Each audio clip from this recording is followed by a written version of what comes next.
Hi, Tracy. Could we have a roll call vote, please? Okay. Director Boyd? Here. Director Decker? Aye. Director Salpke? Present. Director Slater-Carter? Here. All right, terrific. Thank you. And I want my keyboard back. Okay, here we go. So for President's statement, I just don't have much. I don't know about everybody else. Life's a little busy. It's good to see everyone, and we do have an empty seat, and we're missing Rick. Let's go to, do we have any oral comments for matters not on the agenda? I don't see any hands. Could be Greg, 2 seconds. No, okay. Let's go to old business 1, review and possible action concerning water and sewer rate studies. Yeah, thank you, Scott. We've been talking about this item on and off for quite some time. And I think now we are in a position where we're asking the board to make a decision how to move forward. And so I'm just going to share my thoughts on this before I hand this over to Alex, who's been spending a lot of time on looking at our needs and looking at what we should do. We also should mention that we actually had a staff meeting. I'm happy that our treasurer, Peter, could attend the staff meeting also. So we worked with him a little bit on this as well. And the board has historically really tried to avoid rate shocks and slowly raised rates, trying to keep up with inflation. However, the past 5 years looked very different. We did not raise the water rates. Talking first about the water rates, we did not raise the water rates for about 5 years, but instead about almost 3 years ago now, we implemented, or 2.5 years ago, we implemented the water system reliability charge. So we implemented a completely new charge. And that was really when, after about 15 years of running the water system, we understood that essentially we financed the beginning of our takeover years through bond funds. A lot of borrowing was involved. And now looking at our needs going forward, we basically understand that we need to put about $2 million in the ground for the system to be kept up in shape and not fall in disrepair. So the board authorized $1 million of the water system reliability charge. So that's a start. It's a good start. And that has allowed us really to do a number of smaller projects. I'm going to call those reactionary projects, fixes that were really needed, that things break. We were able to fix those. And we built up a tiny little bit of a reserve. I do want to mention that we are going to bring a project very soon to the board. We're hoping that this is going to be ready for an approval of the RFP for this board at the next meeting. It's going to be around $1.5 million, and it's focused on the Pillarage treatment facility. We approached the board before saying that there is a chance for grant funds.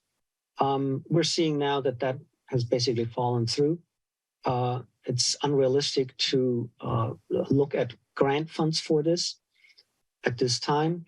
So we have to pull the trigger on certain items there. And we think it is best to rehab that plant. It's about 10 years since we bought the plant for $1. It was in disrepair then. And we're going to see a lot of advantages moving forward. So whatever we have there in reserve is going to be eaten up by this one single project, and we have continued needs. So what we're really thinking is to what also, of course, has hit us very hard is the inflation. Of course, I'm going to say inflation of the past 2 years has slowed down significantly. However, on the construction side, the inflation was much larger than on the, I'm going to say whatever is included in cost of living expenses. The construction side saw roughly 30% increase over the past 2.5 years.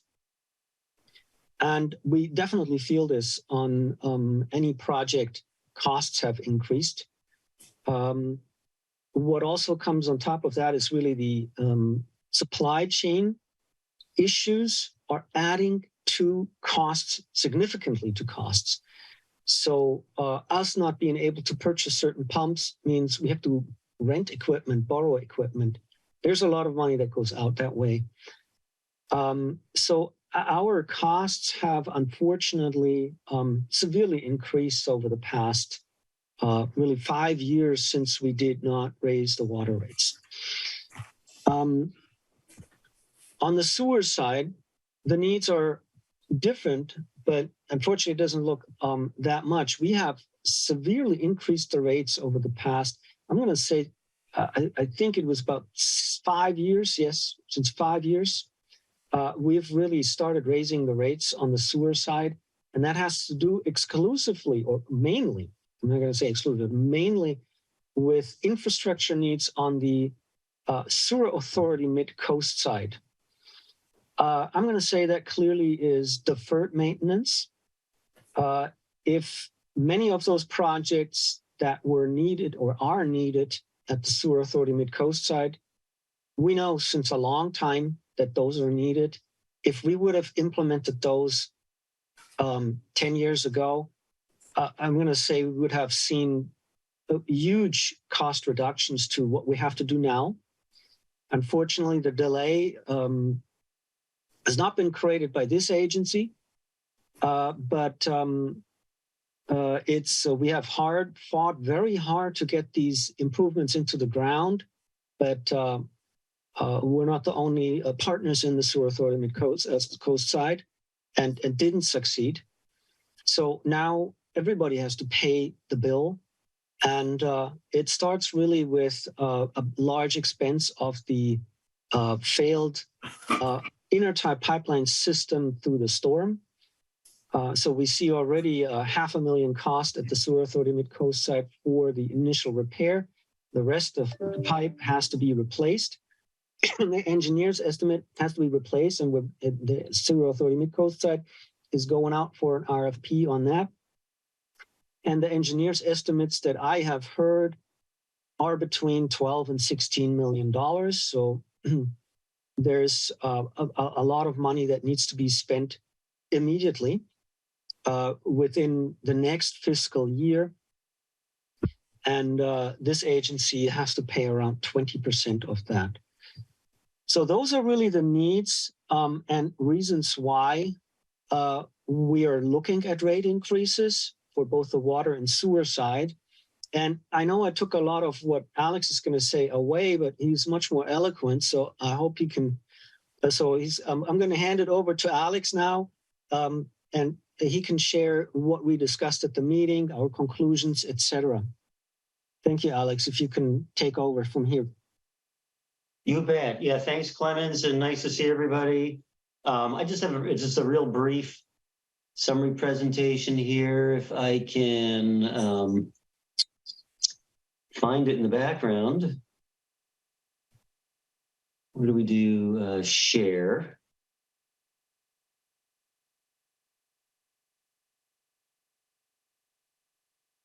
This must be it here.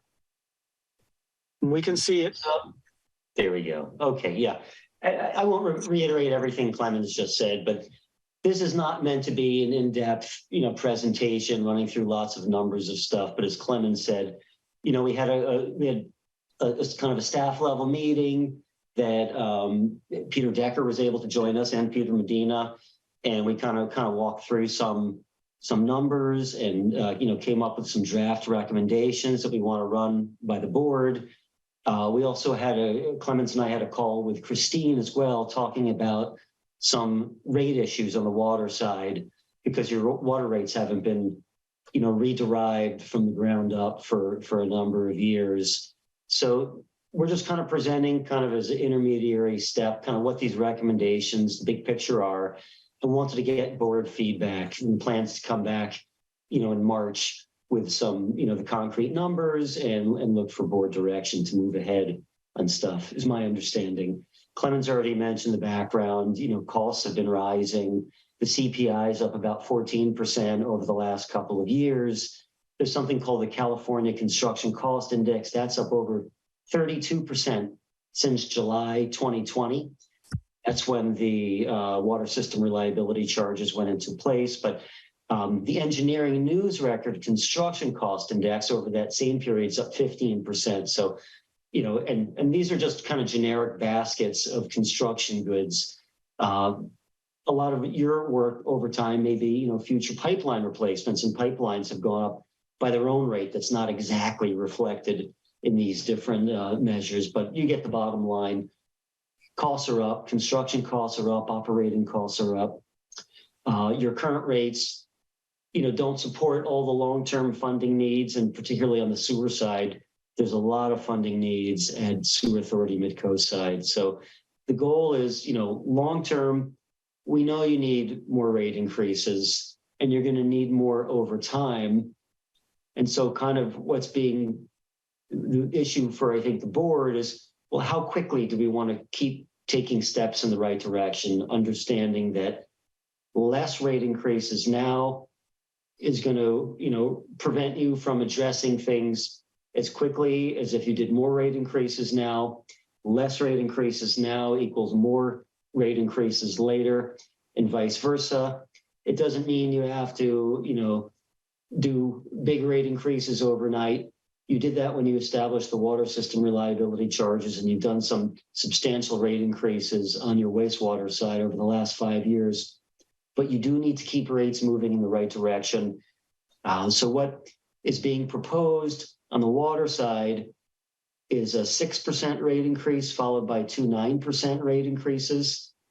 I'm just going to keep jumping through. On the water system reliability charge, the same thing, 6% followed by 2 9% rate increases. These rate increases will increase, overall revenues by, I think it's about $750,000 over 3 years. Some of that's needed for operating cost expenses. So maybe you'll generate another, $600,000 per year for capital expenditures on top of roughly $1.2 million that's generated between your current water rates and your water system reliability charges. So again, you've taken big steps in the right direction. These are meant to continue that pathway with, significant, but, gradual annual rate increases.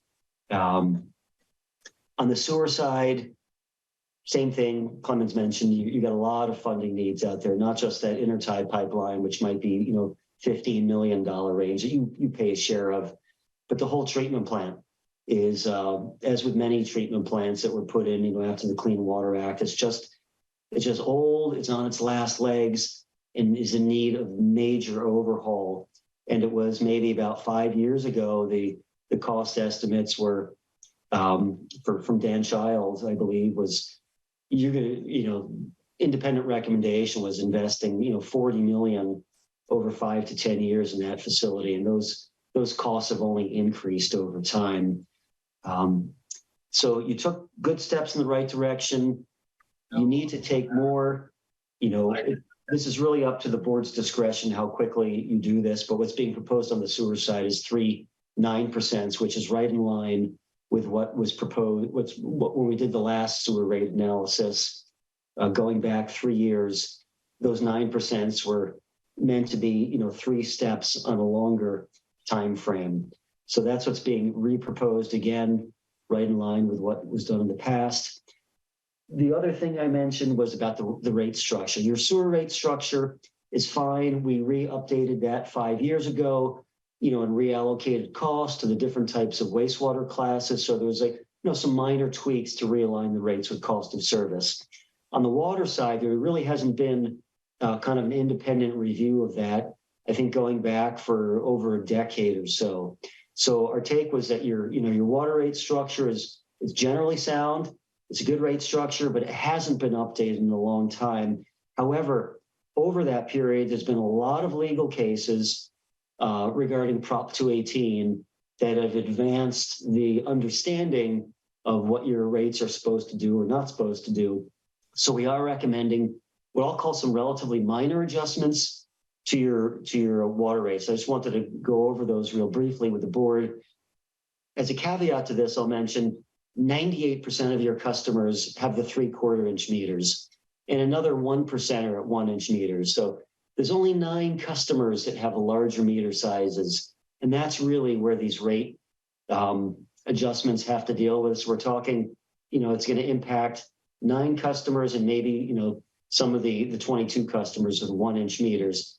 However, we want to make sure the rates, stand up to the latest interpretations of Prop 218. And the first issue has to do with your water quantity rates. You have 4 tiers. As people use more, they pay in higher and higher tiers. And these tiers apply to all your customers. Some customers with, larger meters, if it's a multifamily residential building and it has, for example, 10 dwelling units, they get 10 times the amount of water in tier 1, for each dwelling unit, 10 times in tier 2, and so forth. But if it's a neighboring building served by the same 2 inch meter, for example, they don't get 10 times the water in tier 1, tier 2, tier 3. So there's a little bit of a discrepancy between how some of these customers are being charged. And under current understanding of Prop 218, it's recommended to bring these into alignment. And one way that most agencies, not all, but a large majority of agencies in California do it when they've got tiered rates. The tiered rates apply to the small meter sizes, and you can continue your practice of, ratcheting the tiers based on the number of dwelling units for multifamily.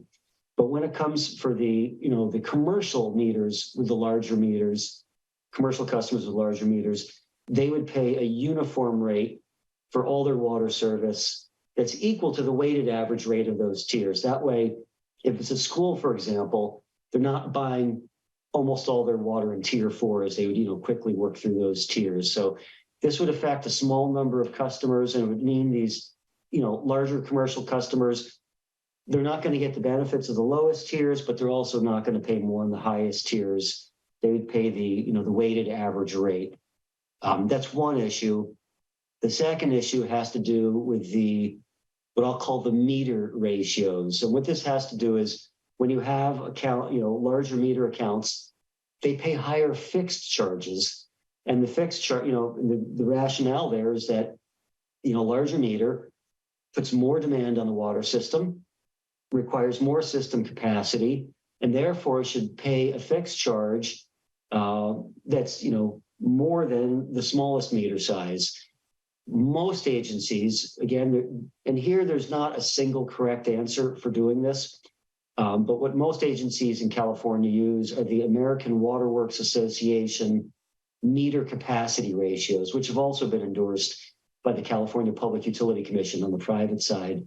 And what these are meter ratios based on meter capacity. So if the 3 inch meter has 10 times the capacity of the base meter size, well, then they pay a fixed charge that's 10 times the size.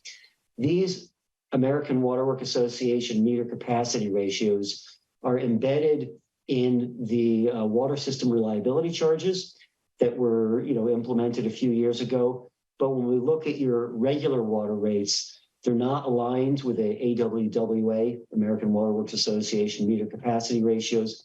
The large meters actually pay lower charges compared to what the capacity they have. So normally, if it's a, some meter size, it would have to pay normally 10 times as much. Your fixed charge ratios are about half that.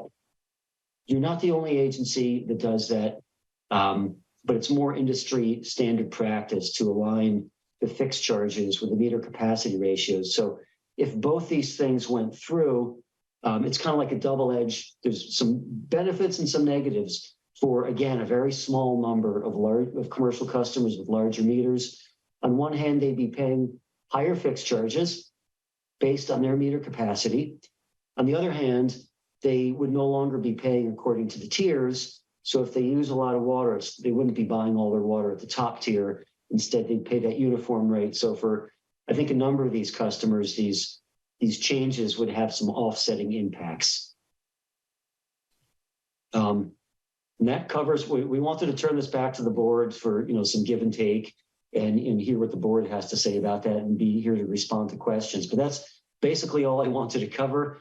We're hoping to get some preliminary input, again, come back with some final recommendations.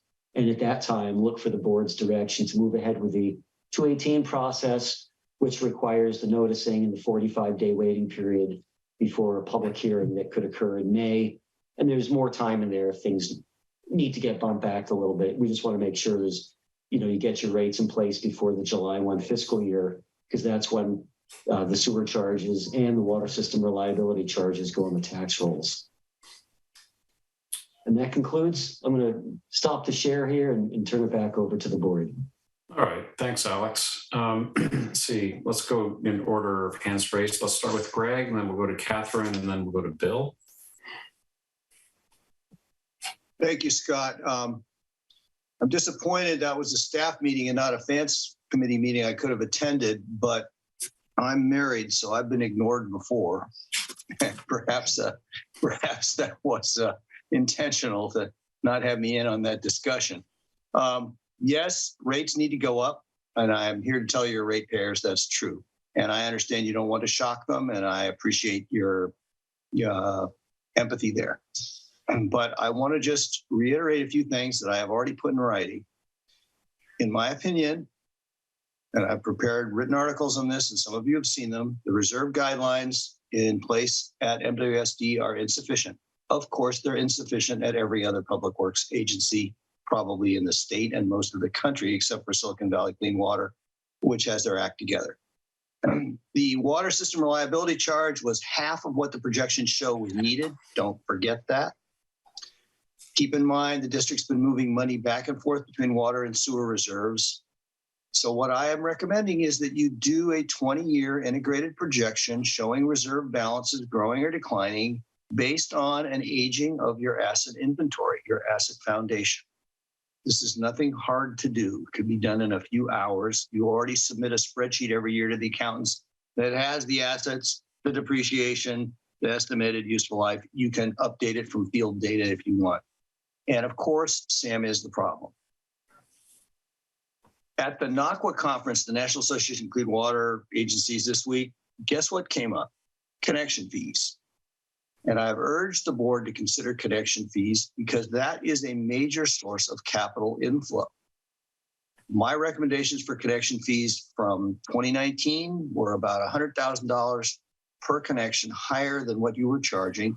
That was based on a pro rata share of the asset foundation at current replacement cost.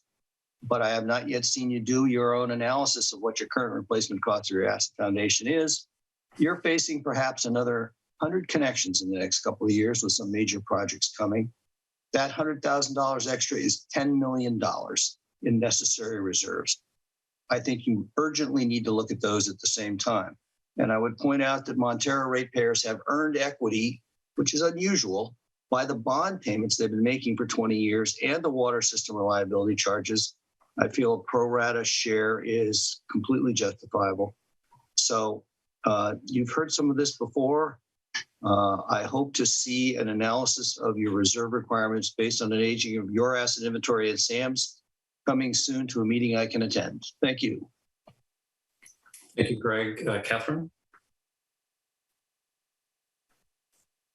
You're on mute, Catherine.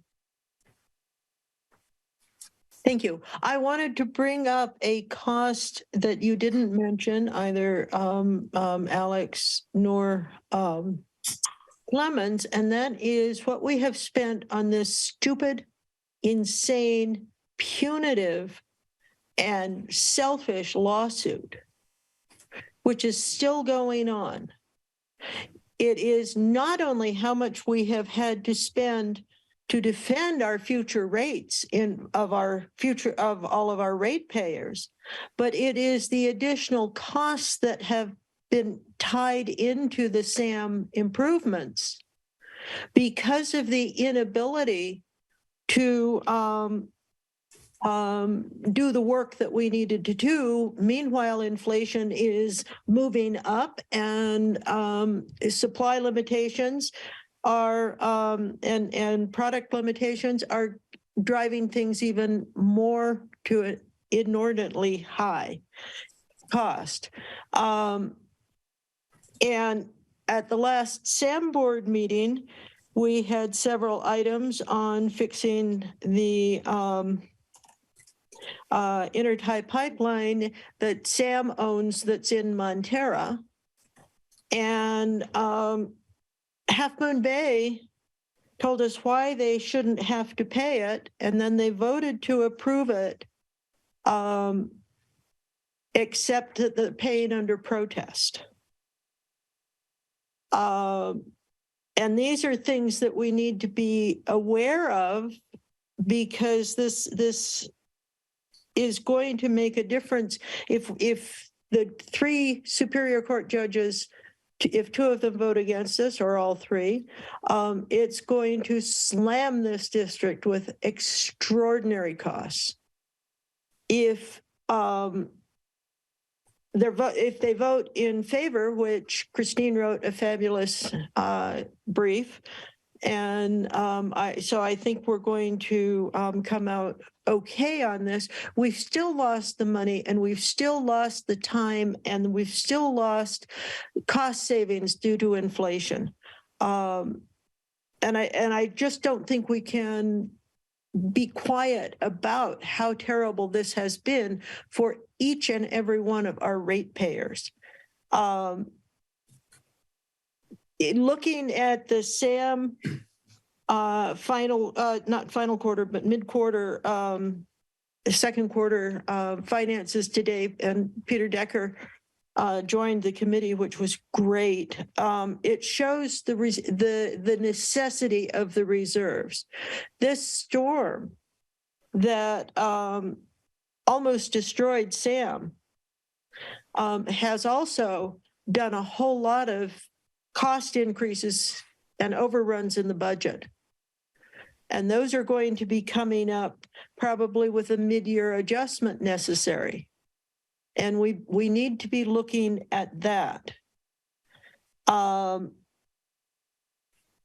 The other is Dan Childs was somewhere between $40 and $60 million, but be that as it may, if we add the $16 to $20 million for the intertie and the $40 million to Dan Childs' number, we're looking at $60 million that SAM is going to have to cover. That was one of the numbers that Dan Child was presenting, was $60 million.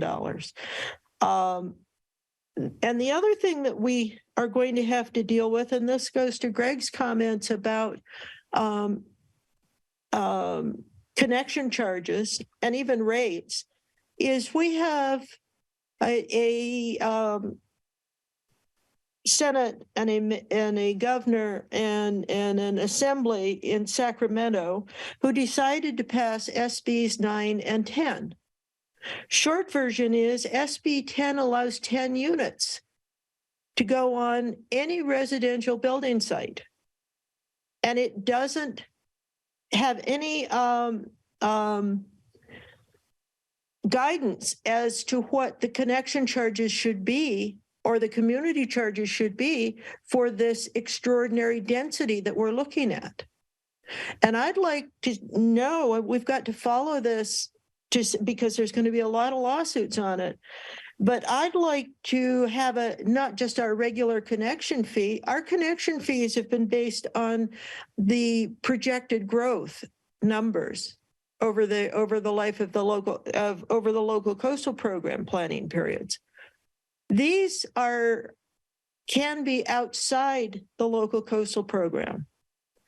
And we have, for instance, the affordable housing unit that is being pushed in Moss Beach. That one was planned for. Okay, but we may be seeing some of these 10-unit expansions on lots. And I'd like to see a connection charge for unzoned, unplanned units, because all of our planning for our rates, both sewer and water, have been based on a certain growth limit and number of and rate. But these things could just blow everything wild. And I think that it's important for the people who are doing these, they're calling it affordable housing. There's no price controls on this.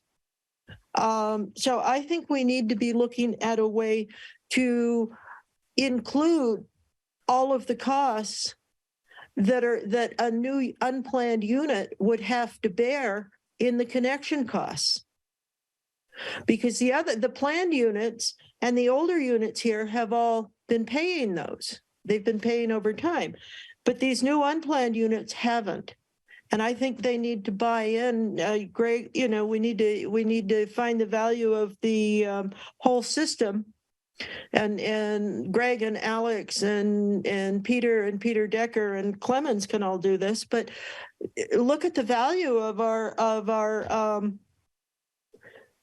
systems, and then calculate what piece of the value these folks would have to be buying going way back when, because they haven't been paying anything, or they will not have paid anything into the system. Anyway, that's my thoughts for now. I may have more later. Thank you.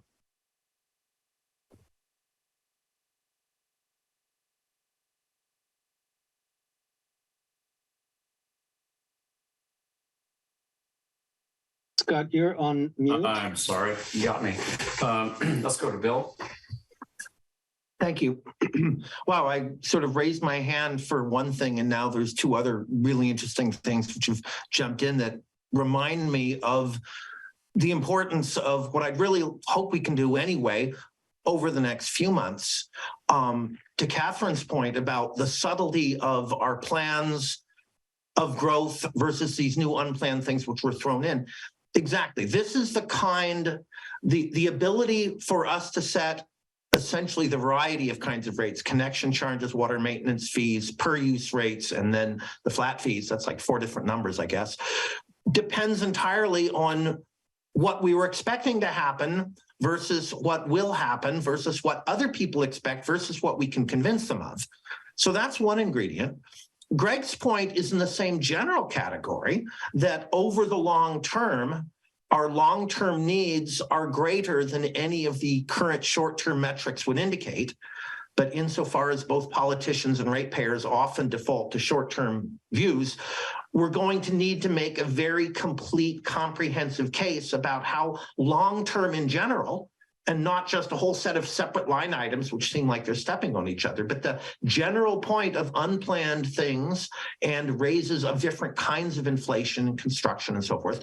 That is going to have to be one big fat hairball, and it's going to be bound inevitably with which are the levers that we have: connection fees versus water maintenance fees versus, tiered structures and so forth. This is the good news for me, is this is exactly the kind of thing I got paid to think about for 20 years. But I'm the newbie here. I need to learn a whole bunch more. And for example, what would help would be, instead of listing, here's the 25%, here's the 30%, those are separate numbers with separate names, graphs. Here's the cost of construction over the decades. Here's the cost of CPI over the decades. Here's our deferred maintenance. Here's here's water rates average increase over the state. And I bet you will see that the average cost of real estate has a steeper rise than the average cost of water rates.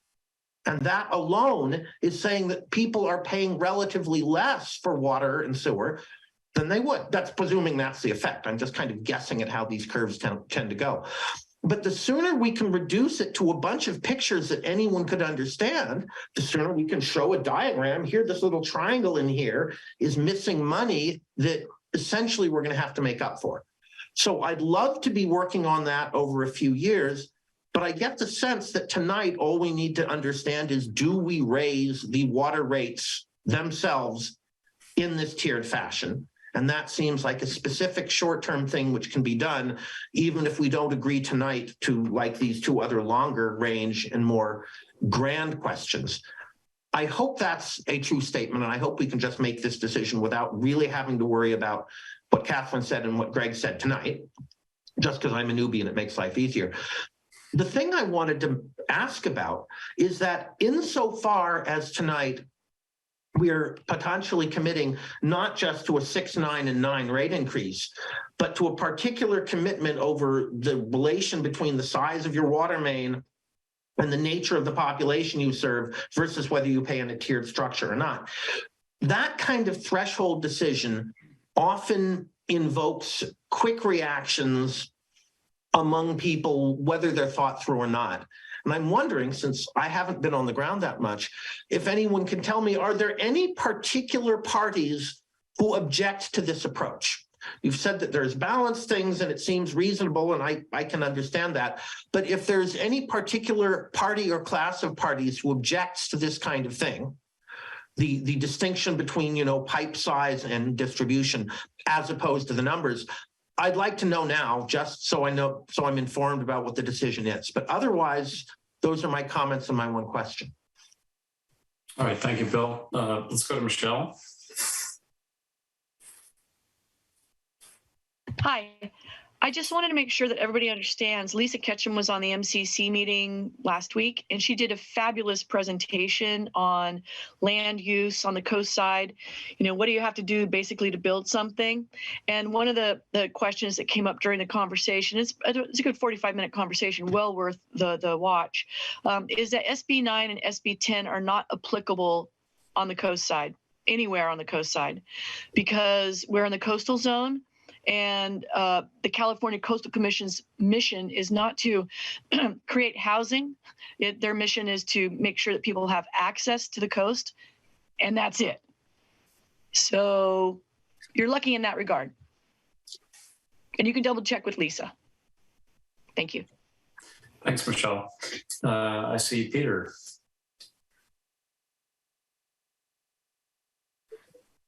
Can't hear you, Peter.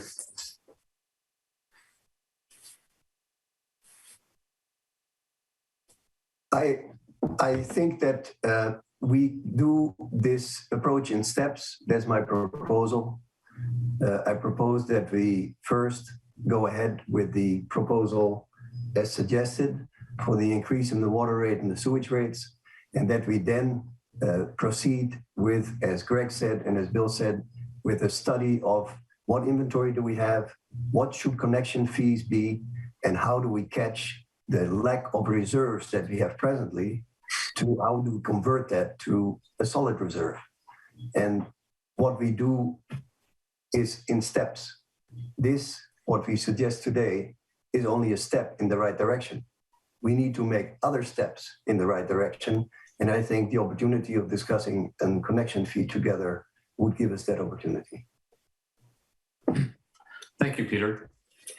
I'll make some comments now. Actually, well, having gone through the 2008, 9, 10, 11 recession, whatever you want to call it, the bad times that started in 2008 and really hit hard in 2009 and then lingered for a while, this board took action to avoid undue pressure on the people of the district.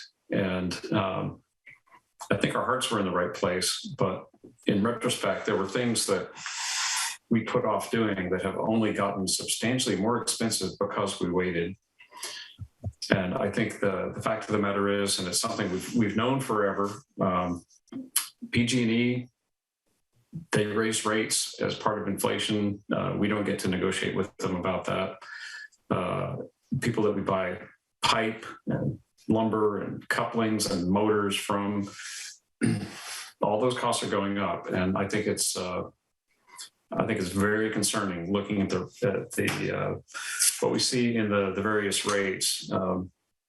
CPI up 14%. That's a lot. But then you look at the California construction cost index up 32% since 2020. That's just, we haven't seen things like this. We can't ignore it, and we have to keep the agency funded to take care of the needs. We run a pretty tight ship in terms of what we're spending on, but the costs of those things are not in our control, other than what we can control is to some degree when we spend it and what we spend it for. But these costs are real. And when we defer maintenance like we did starting in 2009, it catches up with us. We also need to bring much more pressure to bear on SAM to get off the dime and start doing the things that SRT wrote about in 2009. And we know these projects need doing, and it's time to own up to it. We've known this and we've pushed for it, but we're gonna need to find a way to get something done. I think the most recent near catastrophe, we should call it a catastrophe, what happened in the big rains. And we need to hold some people to account for holding up the projects that could help us avert these kind of catastrophes. So I don't like to say it, but life's getting expensive around us, and we need to keep up with that so we can do this job that the community counts on. So I'm finding myself, especially in light of what we did in 2009 and the extreme care that we took, looking back on that, I think the lesson learned from that is we held back too much, and we need to not lose the kind of time that we did there. Things are, all the deferred maintenance, I'm repeating myself, but all the deferred maintenance is costing more now. And so now's the time that we need to start getting on that. So as much as I hate to say it, I'm supportive of doing these increases. Clemens? Decreases? Increases, up. Thank you. Sorry. Yeah, so I wanted to be clear on what it is that we are planning to do. So this, we're not asking for a very specific action tonight, but we really wanted to get the okay from the board and the consensus to move forward as described. And I think that is what I'm hearing. So that allows us to prepare a team notice that we would bring now to the March 2nd meeting. And unless there's more discussion about the details, it would look essentially as described by Alex tonight. So that's really so the action is to discuss and direct us. Yeah. I hear a consensus. So I do have one more thought I want to get in before we turn away from this topic, and that is, as we consider what we do, I want to make sure we have a very clear understanding of what this means with respect to Pillar Ridge and what that does for rates and how what changes that might bring to bear, like if we change the tiered things and so forth. So I want that to be something that we're able to express very clearly. Yeah, I'm going to ask Alex to provide the detail of the answer, but ultimately the tiered rates are not changed. So it's not affecting the tiered rates, but it would affect the meter charge. Okay. Alex. Yeah, that's right. I mean, the meter charge ratios are, less than the standard American Waterworks Association meter ratios that are based on meter capacity. So, but Pillar Ridge would still maintain when they have 230, I'm forgetting the number of dwelling units there. So they get 230 times the amount of water in tier 1, 30 times the amount of water in tier 2. That would not be changing. Okay. So the only thing would be is their fixed charge going up. And if you take a fixed charge, even if you were to double it, and divide it by 230 units, it's only, a handful of dollars per unit, much less than what, someone else with the base 5/8 inch by 3/4 inch meter pays a lot more. So Pillar Ridge would pay a little bit more, but amortized over their folks, it's still a pretty good bargain. Yeah, well, good. I just want to make sure that we're able to express that really clearly. I mean, Lisa's not here, so I kind of thinking what kind of questions would she be asking? Because she will, so we might as well get ready for it. Clemens, your hand is still up. Sorry. And then I see Bill again. Bill? Yeah, just to repeat my earlier question, insofar as we are making a commitment to changing any structural aspect of anything, and it sounds like the water meter charges, however those work, are a kind of a structural change to bring us in accordance with the American Association of Water somethings, that four-letter acronym. To that degree, I have not yet heard whether we can expect anyone to scream bloody murder. If there's anybody or any institution out there which is going to raise a huge fuss over this, I just want to hear it in advance. I don't know what my vote will be, but I want to know. And I haven't heard an answer either way. So that's why I asked again. Thanks.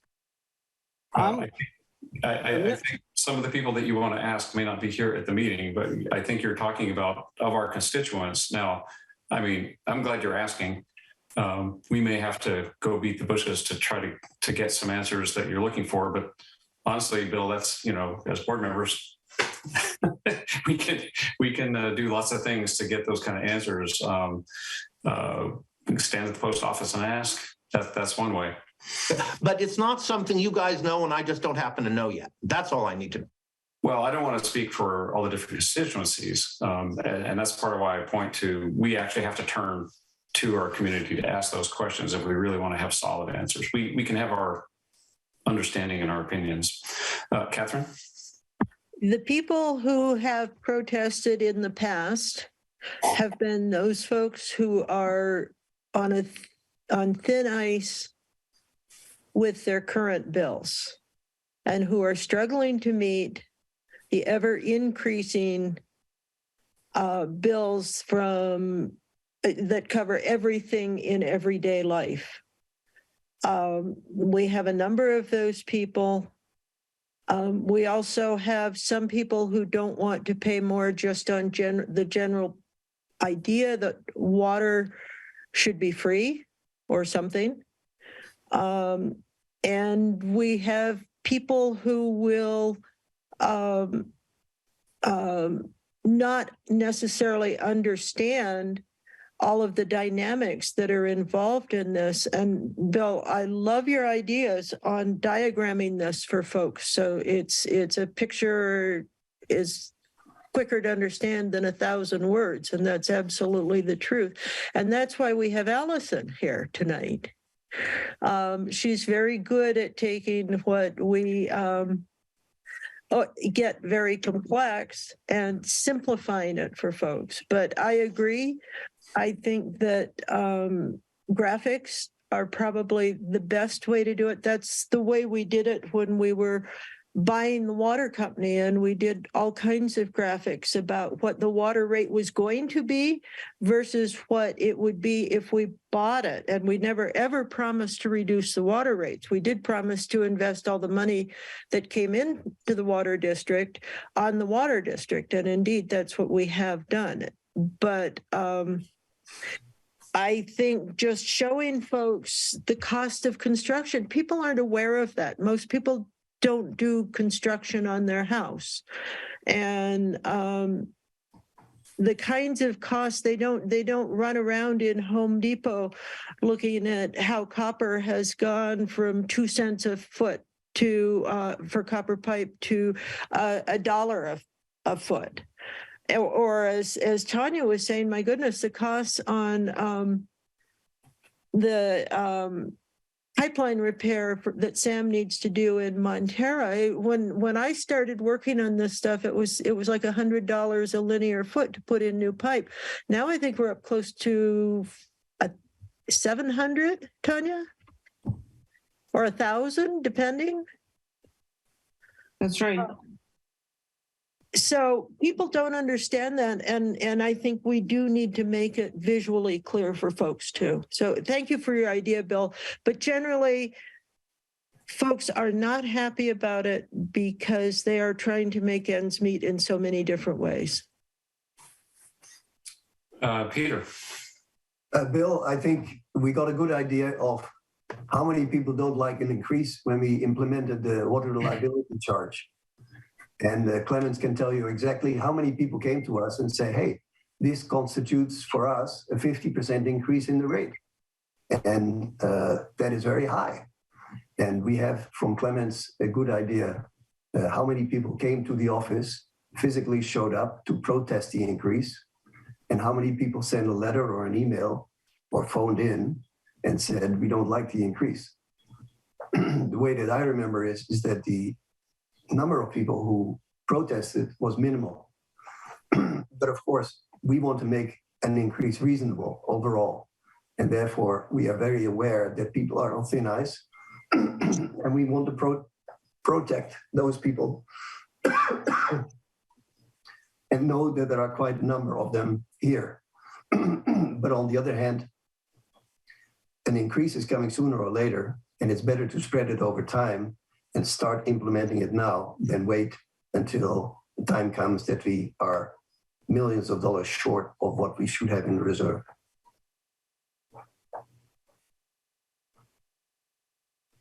Okay, looks like we're gonna have a little more chat. Let's go to Greg and then we'll go to Clemens.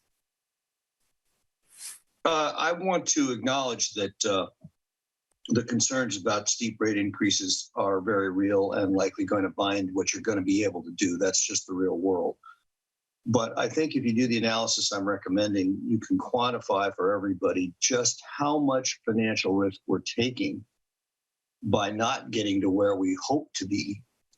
And that risk could be translated, should we need to borrow, into having to pay over double the price of every asset, because the cost of interest at 5% is over 100% of the cost of the principal. And at 6%, it's 148% or something like that. You can run the numbers. So just show the ratepayers, okay, we're only going to raise the rates this much, but here's our exposure.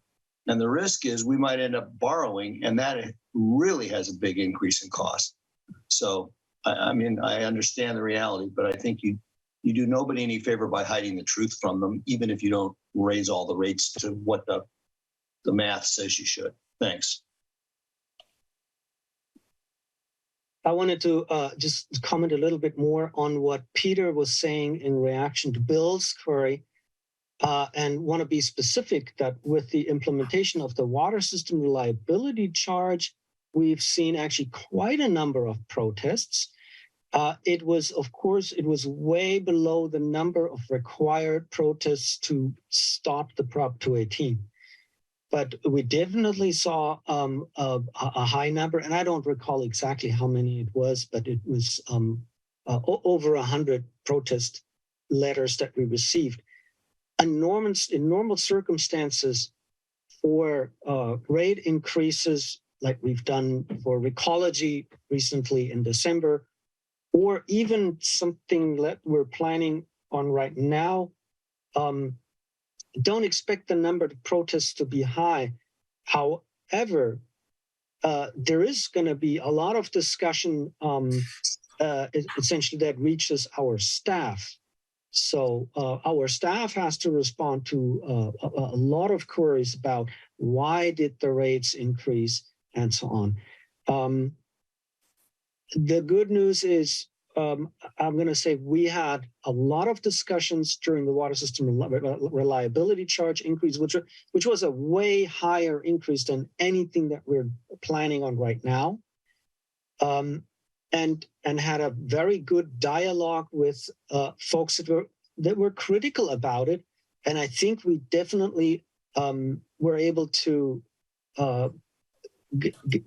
explain to the majority of those people why this is needed in a way that they understood. And I think we are able to do this now again. So I'm not saying there's not going to be any resistance. There's going to be a lot of folks that are objecting this for sure. Yeah. Michelle. Yeah, if you go to my website and type in more than 50 people, you'll get the post that you guys for your meeting on June 4th, 2020. Yeah. You had 50 people show up to your Zoom. Remember, it was COVID. You never had more than 2 people ever show up to a meeting, and you had 50 people show up. Joel Farbstein is somebody you want to talk to because he got a lot of people in the room. But here's the cool thing. It's a 3.5-hour meeting. At the end of 3.5 hours, you had Pip in there, you had your finance person, Clemens, you were there. Everybody understood that in 2008, you should have raised the rates of or something, and now you had to raise them then. Everybody left the meeting. I don't think you had that much staff conversation with people after that because everything was explained. So I think if you do that again, get all those people in the room, make them understand what you're saying, because everything you're saying makes logical sense. It's only ignorance and misinformation that destroys what you guys are doing. That's good to hear. I just want to, so also for Bill, for your information. So the process looks such that at the next meeting, we're asking to send out the notices or prepare the notices. So they will be sent. We're probably going to need about 3 weeks to get those out.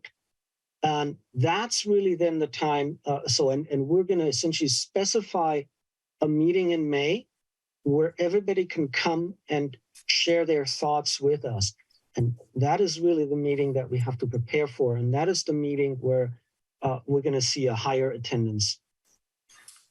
I see Kimberly Williams. Hi. Yeah, I guess listening to this, I'm wondering if there's an opportunity here down the road for a conservation element, because raising rates is obviously one thing, but is there an opportunity going forward to somehow reward those customers who conserve more in some way? Just a thought. That's a good thought, but I want to ask Clemens. This is something we've definitely done everything we could think of over the years to encourage conservation. Correct. I think Clemens has a more thorough, thoughtful answer to this. Yeah, the way the rates are structured are such that even though, and probably 90% of our costs are really fixed costs, yet the fees are very much looking very different. So first of all, there's the consumption charge that is tiered, which is exactly what you're asking for.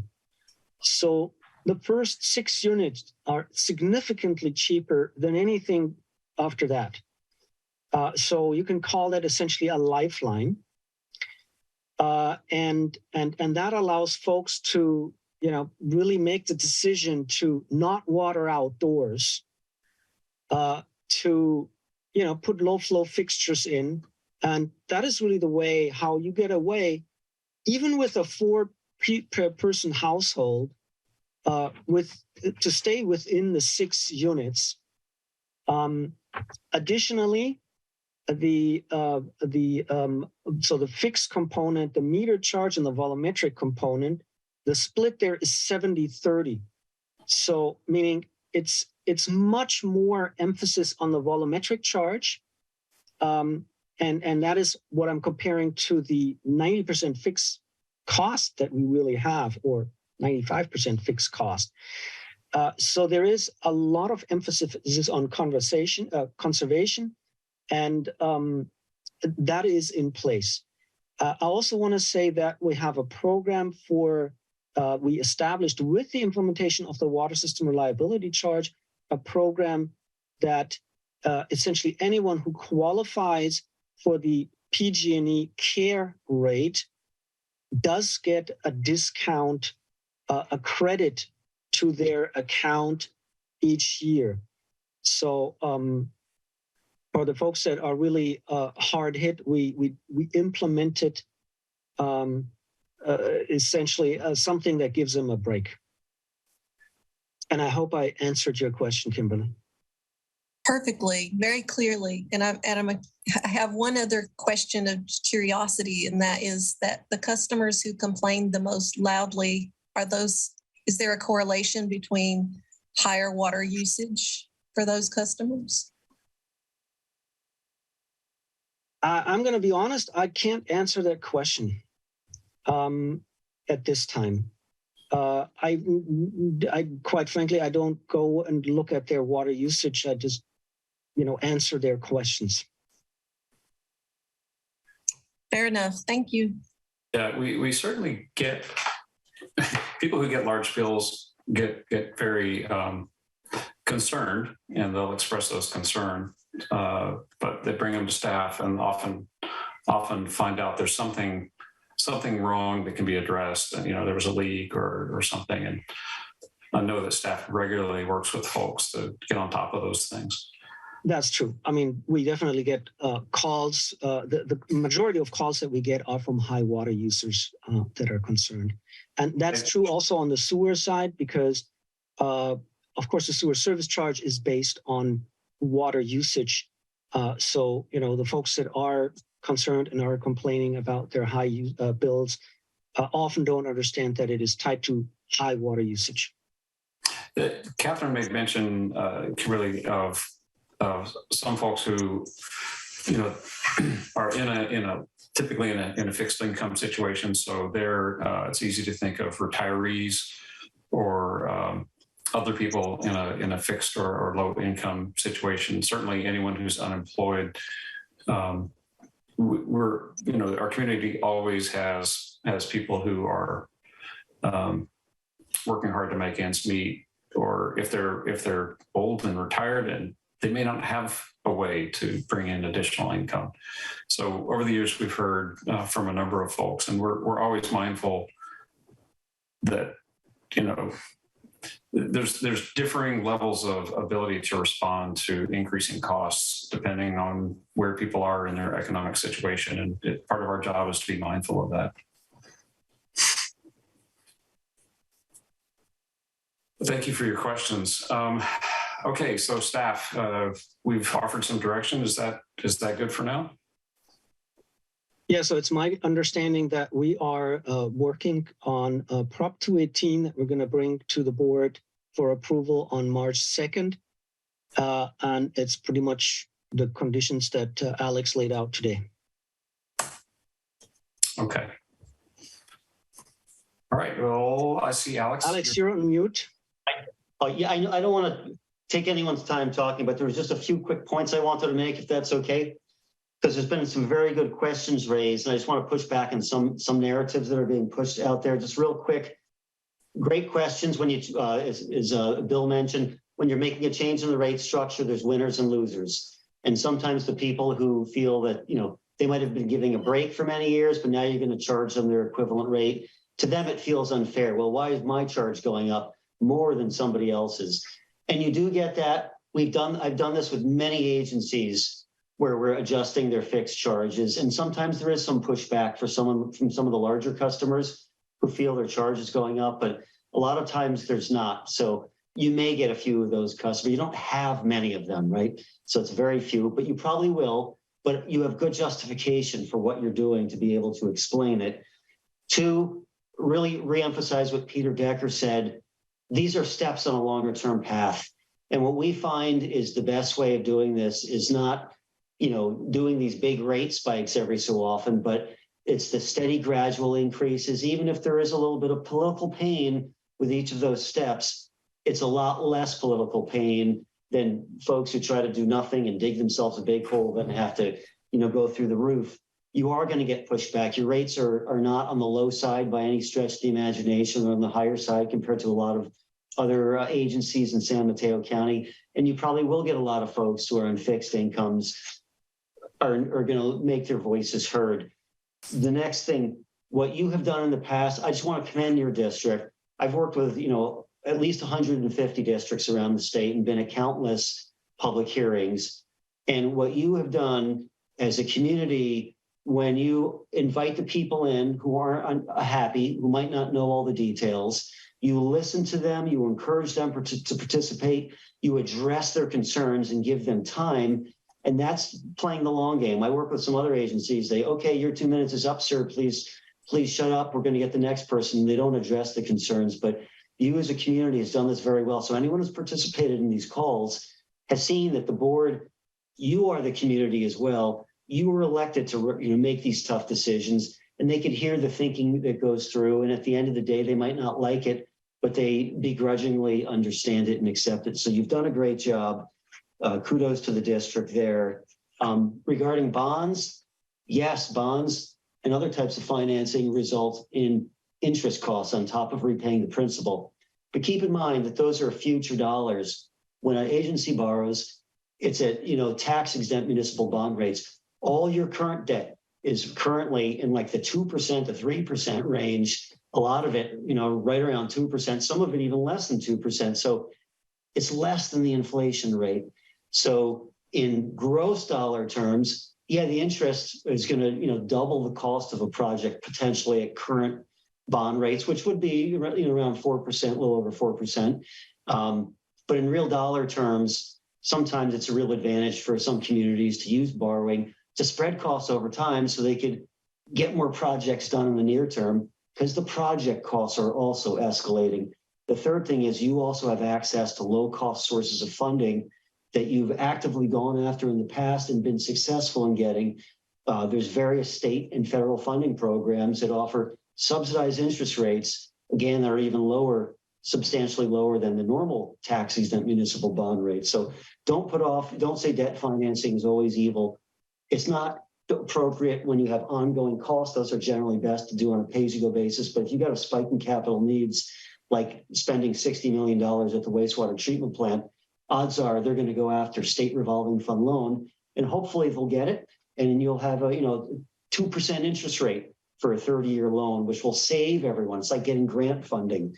The next thing I was going to mention is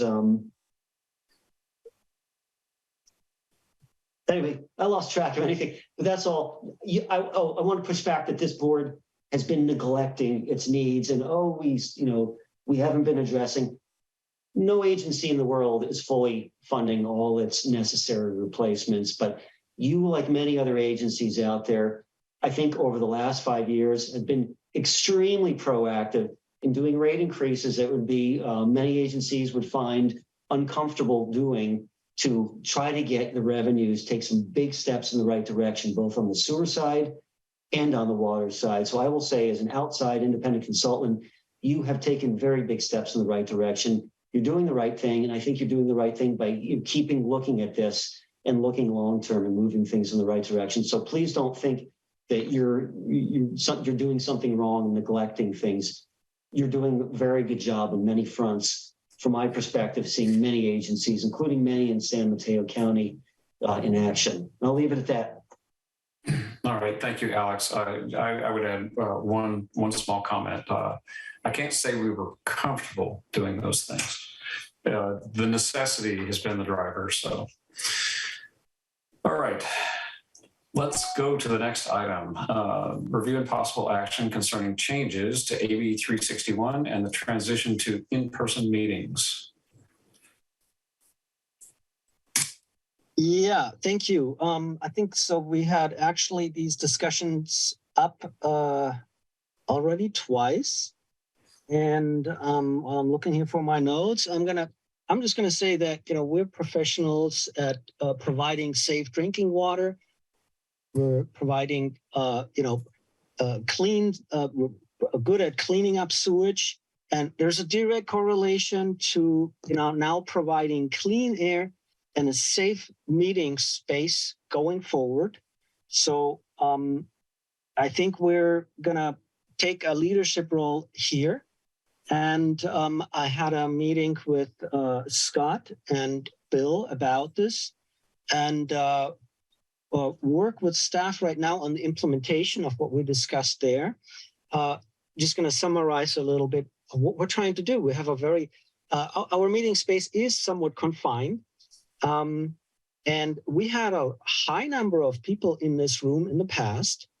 And we achieved that by essentially cramming the board in a small, narrow space at one end and the public at the other end and the staff in between. And that's really what we're going to change first. So we're going to spread out the the board seating arrangement. So we're going to change that from a T style to a U style that provides a lot more space between. Staff, by the way, staff is not required to attend the meetings, but we're going to provide the option to attend. And staff will sit essentially in the area where the public used to sit. We are in need for a cameraman. I had this discussion with PCTV at the very beginning. It makes sense if we're switching to a hybrid meeting to have a cameraman or a camera person that can focus a little bit more on who's talking, because on Zoom, this is going to be a very small window. We're going to provide and ensure proper airflow throughout the meeting. And we're doing that by opening up our emergency exit. And we're going to play around with how wide we have to open this door and provide airflow. We have a second way of providing airflow into this boardroom, and that is through the hallway and essentially opening up a window in the office area. So we're going to get essentially from two directions, we're going to provide airflow into the boardroom. And we're also providing a dedicated exit. So we arranged for some box fans that are mounted in the windows that are essentially providing for the exhaust. And I mean, we are all accustomed to, that during the evening time, there's some winds. If that's not the case, the box fans will definitely do the job. For the potential that there is some stale air in the corner, we are actually using HEPA filters to turn around the air and ensure also that, if there any contaminants could be captured that way. To ensure that the airflow is optimal at all times, we have a CO2 meter. That CO2 meter is currently mounted against the wall so that it is visible to all, but it is movable. So we're going to play around with this a little bit and see that we find positions that, problem positions, for example. We're also thinking about buying a second meter, handheld meter for that purpose. Makes it probably a lot easier. But the current one is a wonderful large display that can be read by everybody. On top of that, we actually have a little smoke machine that arrived today, and so that is it's a wonderful small unit that can be turned off and on, and we can see where the airflow is stale, where it needs improvement. And of course, we're going to do this in advance of the board meeting under all circumstances, depending on the wind conditions, etc. But even during the meeting, the board members can, move this around and check airflow. So the number one priority is also here to limit the participants really in the room. It's the board, it's the staff, it's the camera person. We are allowing the public in, but we actually decided to do this in a little bit of different way, and that is one by one. So we will have a monitor outside in the parking lot. There's a tent roof, a tent. The tent has sidewalls blocking wind. We're going to provide infrared heaters outside and a large screen TV. So anyone who wants to address the board in person can essentially get in line, waiting outside, observing the meeting. And when asked to speak, we can let the person inside the boardroom and address the board in person. We have also for the boardroom, the temperature is going to be, of course, changing. It's going to be basically an outside event. So we have brand new baseboard heaters installed. They were very cheap, so they're highly effective. And we did this also because they're on their own electrical circuit.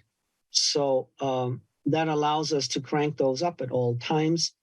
In addition to that, we have also infrared heaters on the inside. And we really have to play around right now still with what the electrical system can provide there. But we think that at least 2 of those units can work on the inside, and that should be sufficient. We also have heated blankets on order. Don't think they're going to show up for the first meeting, so I recommend that everybody who attends brings their own blanket, BOB, please. And so we don't want to have a bad surprise. And to top it off, everybody's going to get a wool hat with an MWSD logo. So, so hopefully we are well prepared. And I may have mentioned 1 or 2 details, and there may be 1 or 2 more popping up. But so we're trying to provide everything to make this room safe, make this room comfortable, allow folks to attend, and be sure that that this is a safe environment. Thank you. All right, I see hands. Let's go to Greg and then to Catherine. I could have done this under the MCC report, but I want to be on topic here. I want you to be aware of the efforts I've been making to try and get the Brown Act amended. I have gone to Mike Callaghan's office and his chief assistant, Connie. I've gotten a written endorsement of the idea that we would continue virtual meetings. They've promised that they will support any state legislation that does this. I've met in person with the principal aides to Senator Josh Becker and Mark Berman, and forwarded them a written explanation of why I want to be able to have an exemption for in-person attendance, at least for family members whose spouses are immunocompromised. And I also, with Clemens's permission, passed on the stuff you were doing as an example of the types of accommodations people are having to make to put up with what is frankly a ridiculous requirement given the efficiency of these meetings. I've gotten multiple responses, especially from Senator Becker's aide, telling me that, and we heard this at the SAM meeting also, there was a woman who was going to sponsor a bill. She backed out. There are other legislators working on this. And Senator Becker's aide has told me that this is an active item, and she does expect legislation to be coming up. Whether it will exempt every attendee or only immunocompromised people, I don't know. But I have been pushing on changing the law. Thank you. Thank you, Greg. Bill? Yeah, sorry, Greg, this is probably the one substantive case where I have a very serious disagreement. But the principle we both agree with is that cost-benefit analyses without actually counting the costs don't count for much. And when you say it is a ridiculous requirement to have in-person meetings for any particular subgroup of people except those on death's door, you are essentially announcing that the convenience you observe with Zoom meetings outweighs the costs which you do not know how to measure. And I am one of only 2 people in the world who has scientifically measured the costs of Zoom meetings. And I count them between 1,000 to 1 and 1,000,000 to 1. Not something you can just shrug off. So you and I can have a discussion about grand principles, but right now I think your interventions in asking that essentially people be allowed to take a digital pass on real life, I think those are very bad for governance as a process, and I'm happy to discuss the science with you anytime you'd like. Catherine.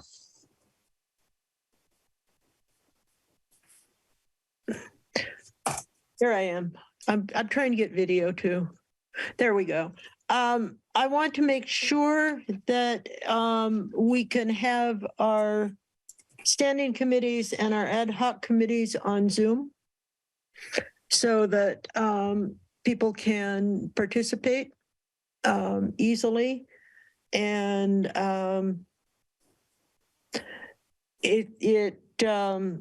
I think it is just a better situation overall, particularly since we have our committee meetings during the day and generally during business hours. I think it makes it more convenient for both the board members and the public. So that's my thought.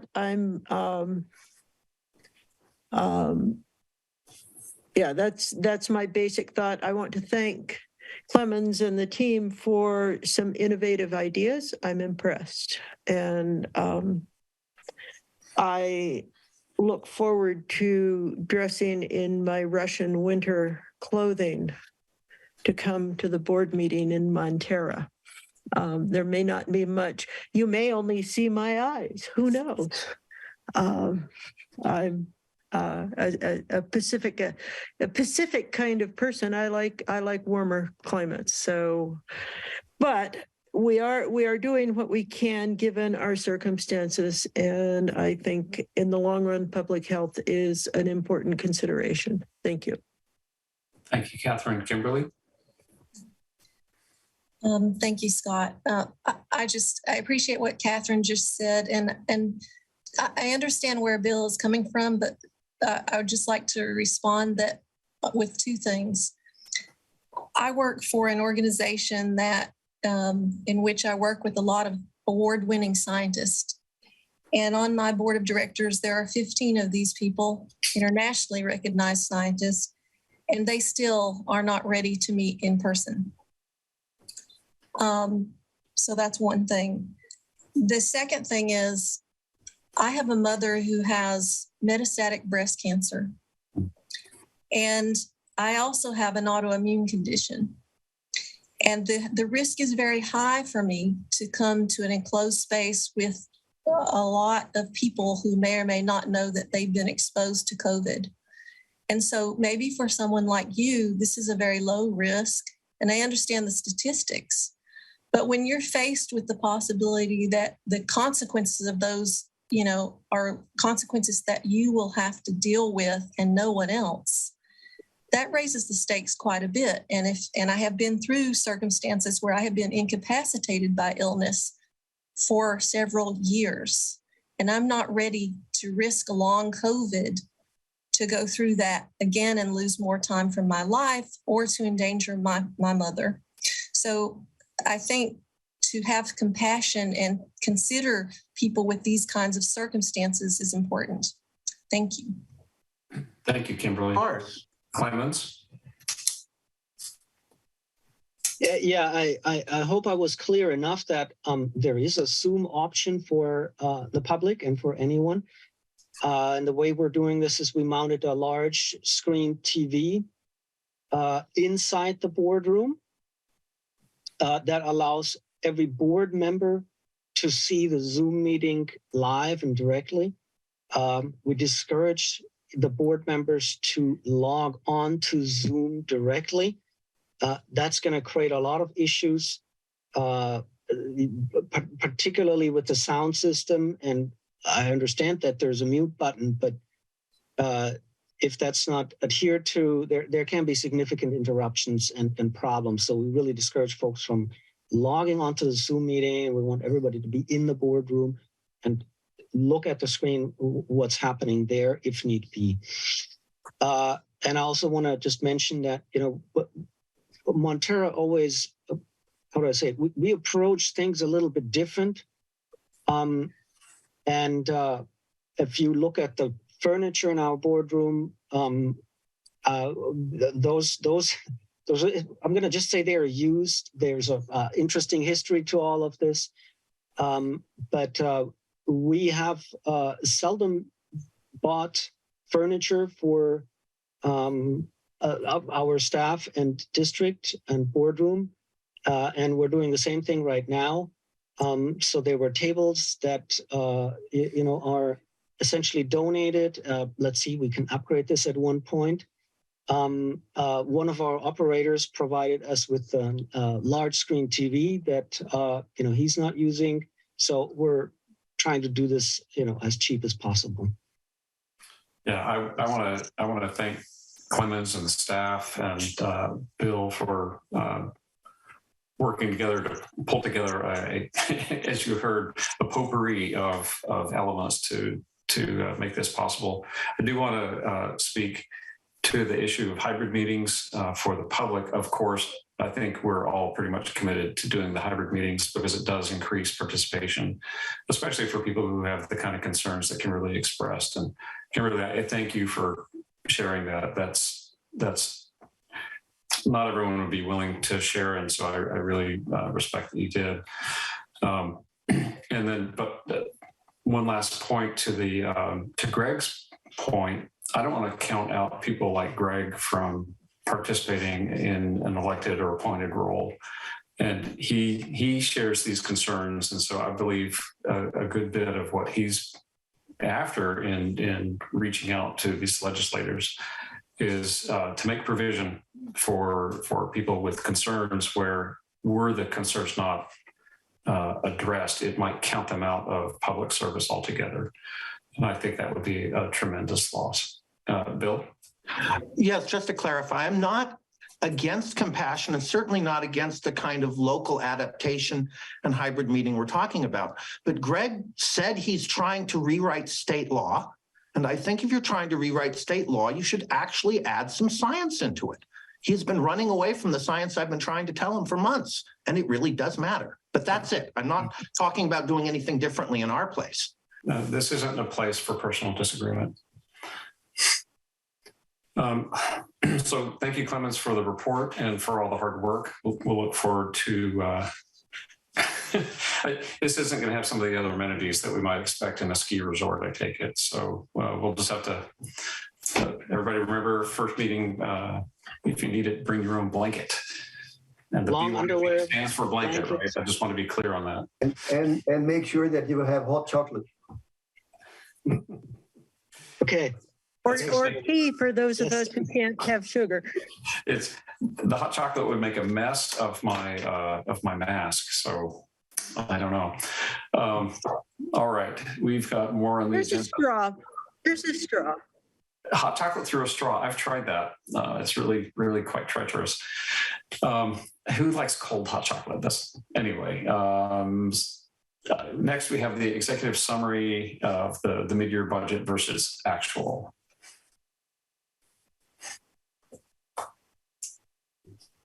Okay.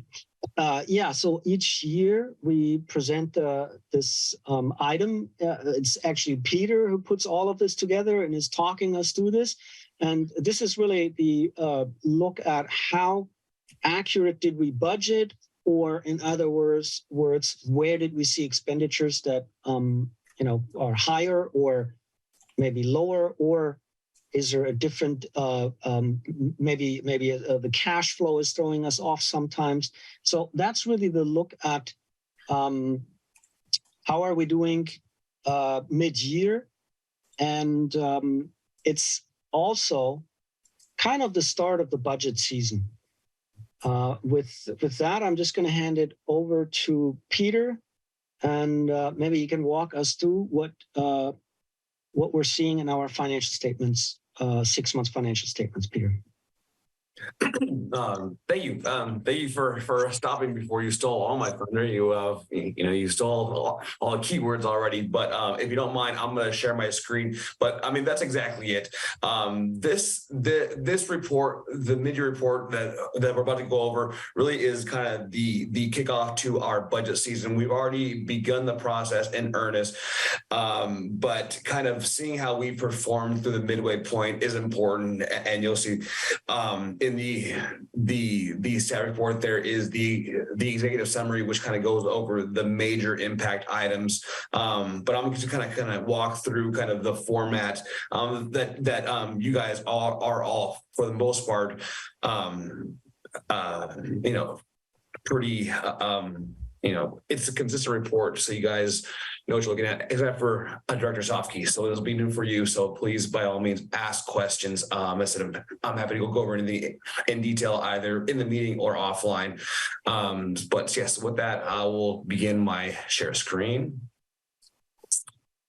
Okay, so here's the report. So kind of going over this, in Excel form, we have data going back to fiscal year 12, 13, 14. This when I first became involved. And so I said, the view that we're seeing here, and this kind of evolved over a number of years, but the budget process in its general form is it has some issues that really don't capture the full spectrum of a budget, meaning we look at it as on a cash flow basis because the general statement of activities or P&L, they don't cover items such as reduction of debt or capitalization of assets. On a full year, we capture the activities as such, except for debt, but the main item being CIP, we expense these items so we can see the dollar impact on a month-by-month basis, but then at the end of the year, we capitalize all these costs. And so, we'll have millions of dollars of costs that are there and then they're gone. And that's not actually the case. Dollars actually went out the door, but for our balance sheet, we've improved our balance sheet, but it kind of skews the view from a year-by-year standpoint. So we developed this view. It's the cash flow basis and basically capturing all dollars in and all dollars out and the impacts on the district. So operational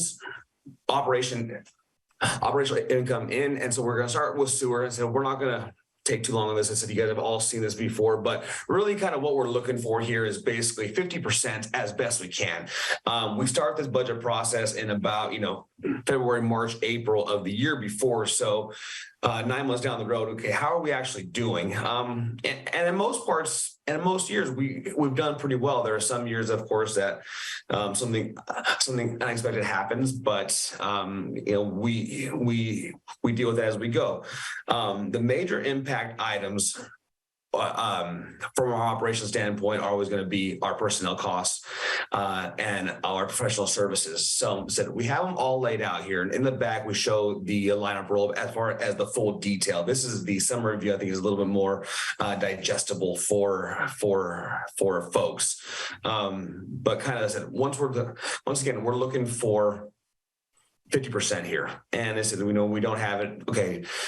Percentage wise, maybe way over, but dollar wise, okay, well, it's not a huge dollar amount. So I said, it's gonna look through this. But sewer service charges, main driver here. The first large allocation comes in December, and this year was the same. So that came through. So that was about half of it. We'll get one, kind of two more, a large one coming in March, and then kind of the cleanup coming in May, June timeframe. Okay. The cell tower leases is all now fully on the sewer side. So we have that piece there. 80K is generally what we're expecting. Property tax, we don't budget for ERAF. This has been our policy. I mean, not a policy, I'm sorry, but this has just kind of been our practice for a number of years. So this year we received an ERAF allocation of $180,000. So that is throwing us over budget. But that is not our normal secured property tax, which we do budget for. Personnel costs, half. Happy with that. And then going through this, nothing really here is really throwing us off. Engineering costs, we've just had more need for mechanical engineering. The rest of it, he said, the major piece that you look at this, it's like, okay, well, we're way under budget, but that also tells a story as well. But our CIP program, we just haven't been able to get a lot of the projects off the ground this current fiscal year for one reason or another. money is there. The projects are planned. They're all in process in the background, but just no, we haven't seen the major costs this year that we were expecting going through the budget process. Said 9 months ago. The debt, this is fixed. We know what it's going to be. We can lay that out for basically the entirety of our current debt. So that's our sewer side. Going through our water side, similar format, the exact same view. The major difference here is, of course, water. We don't share revenues between sewer and water for those major drivers, such as water fees as well as sewer service charges. So certain items we do, property taxes, we do split 50-50. Permits and fees, there are specific to the project, so those are captured, but they are two completely different enterprises, and we account for them as such. So water, once again, we're about halfway there. We budgeted $1.9 million, didn't increase that very much from the year before, or really the year before. Kind of goes into another discussion. We haven't really raised our expectation for water revenue in a number of years. It's about $2 million. We're at about $1 million though so far. May I ask just a very simple question here, because I'm a bit confused? The first thing I went to is the actual in the budget, and I expect those numbers to be approximately the same.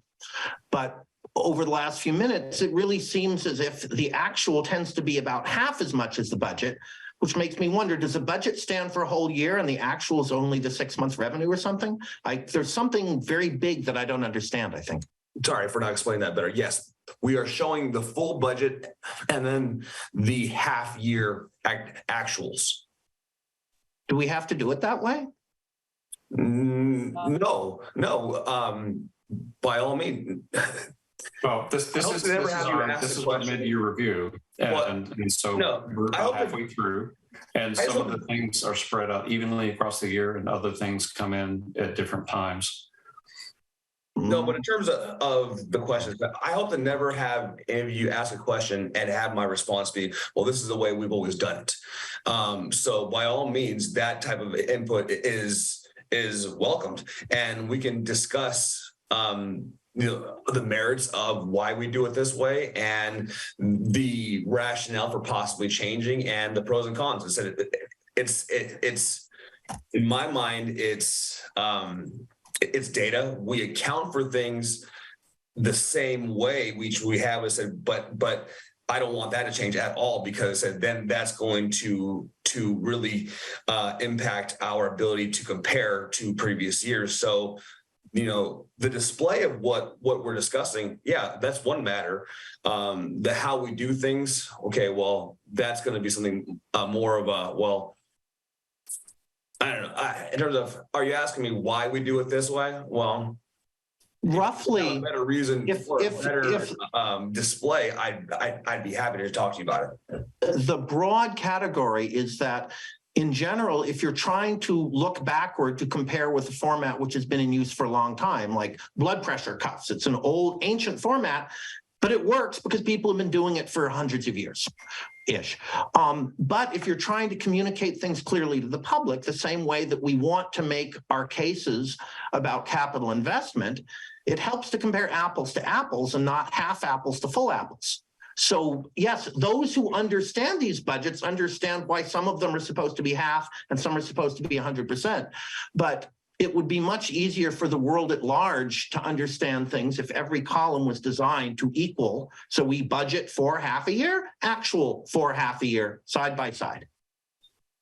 So Bill, along the way, Peter's been describing some of these things about why they are at the level that they're at. Let's let him finish the presentation. We can discuss future formats later. You want to Catherine has her hand up. Oh, hi, Catherine. I wanted to say I've worked on budgets in public districts, in corporations, and I am not a numbers person, like the two Peters here. And this makes very good sense to me because we are in fact working on halfway through the year. And I have to say, all the people I have worked with on budgets, I've never heard anybody complain about this particular format. And I've worked with large groups of people. So I think, Bill, maybe trying to work with it for a while and getting familiar with it instead of rejecting it immediately is can be useful. And maybe there are some other changes. We've been making a lot of changes in, as Peter knows, Peter Medina, in the way we've been presenting things for Sam. And they have made a lot of sense. But let's just do this slowly. There's a lot of history in this. Let's get back to the presentation, please. Okay. All right. So picking up where we left off, I believe, going to go to our operational expenses. So once again, for our major organizational categories, looking for 50% or so. There are reasons why. So if we go into the executive summary, you'll see the explanation for why those variances are there. The one big piece that I wanted to, not necessarily big piece, but once again, kind of the same thing. Water is kind of experiencing the same issue as sewer, as far as we budgeted $1.23 million for the CIP program, and we're only at about $183,000 thus far through the midway point. So once again, projects are lagging behind. So that's the big piece here. Another item I want to draw your attention to is basically interest revenue. This is our new camp account. I call it new, but it's over a year old. But with interest rates rising, we've had some very good income coming from our camp investment, which is currently about $2.6 million, which is funded mainly from our water reliability charges. The collection of that, we make the transfer, so those funds are available for projects. When we look at kind of what's on the horizon and say, okay, well, do we need these funds available, or can we put them in camp? Camp is going to earn better than it is in our Wells Fargo operational account, obviously. So we're currently in discussions there as far as making another sweep into our camp account. So LAIF is used for sewer, camp is used for water. So that's a relatively new development in the last 2 fiscal years. And we're seeing that really increase with the increase in rates over the last couple of years as well. Once again, debt is fixed, connection fees, the discussion of how many connections have been sold through the midway point is also detailed in the executive summary. So that's the full picture of money in, money out through the midway point. Pages 3 and 4 give a 2-year comparison measured at 12/31, 2022 and 2021. So just kind of an interesting look to see, okay, well, time period over 2 years, how has it performed, or how has it fluctuated? I thought this is always pretty good, kind of a neat view for both sewer and water. The discussion there, I said, if there are any questions, please ask. And then we get into just the full detail, the stuff that I like. So that said, this is how we view, and then even to a more granular level. But this is our full chart of accounts for the district for both sewer and water, and we display that. You can't see this, but of course, this is an Excel spreadsheet, and it goes all the way back to fiscal year 13-14, which it's a we usually find the right word here, but fun is what pops into my head. It's probably not the right word, but it'll become when we go through, I said, and Columbus knows before we used to be in one room, and now we've been doing it over Zoom, but basically just kind of expanding the spreadsheet. So, okay, yeah, wow. Well, what was that account in fiscal year 14, 15. Okay, we can tell you and say, okay, just kind of to your points earlier as far as legal expense. If you look at our 5,400 account and just kind of what that's done over the last 5 years, it's like, oh yeah, it all matters.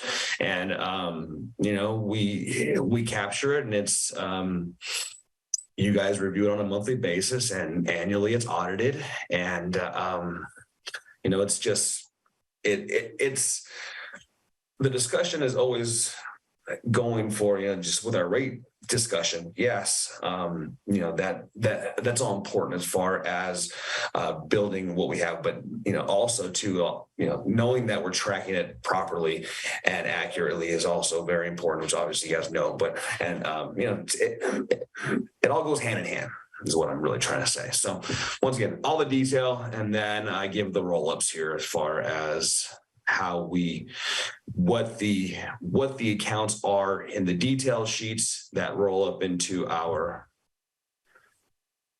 categories here. So with that, I'll leave it up, and my Zoom is smaller, but if there's any questions, please let me know, and I can go to exact pages.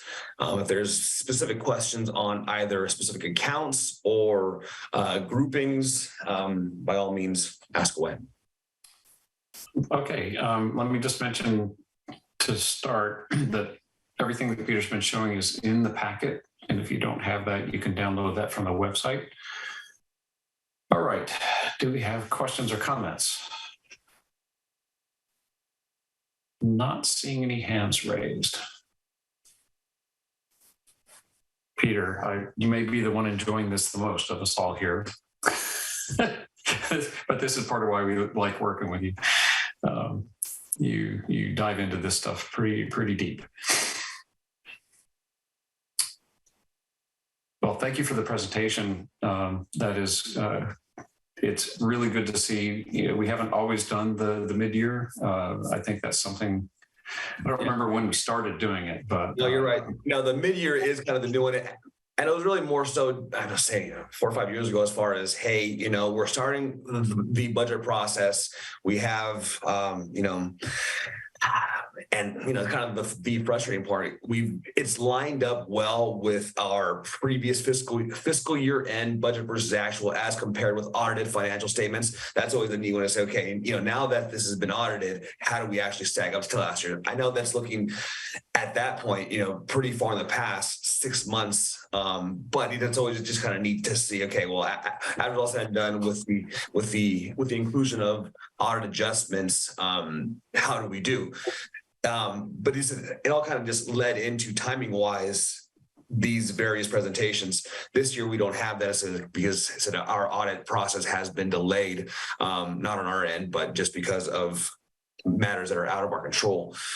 We don't have that one yet, and we may not do that one just because I said by the time that it's ready, we may be, fully into March, April, May, and okay, now we're looking 2 years back. Maybe it doesn't make sense anymore. So, but yeah, no, this is developed from there, but it's more a matter of just looking forward. We are going to be working on the budget here very soon. There's a number of things that will go into that and a number of discussions. So, it's kind of nice to see, okay, well, here's how we're doing so far.